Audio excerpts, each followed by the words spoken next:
বলেন দান করলে কি হবে? কথা বলতে হবে ভাইজান।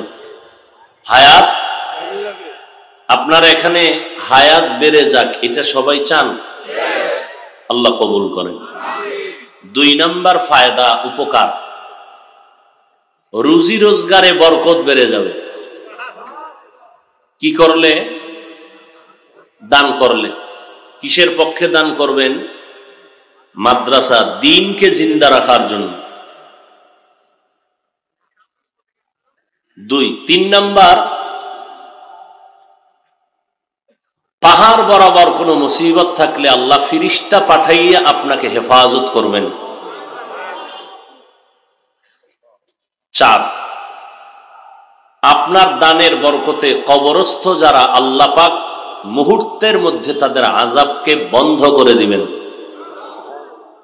কয়টা হলো? খবর নেই।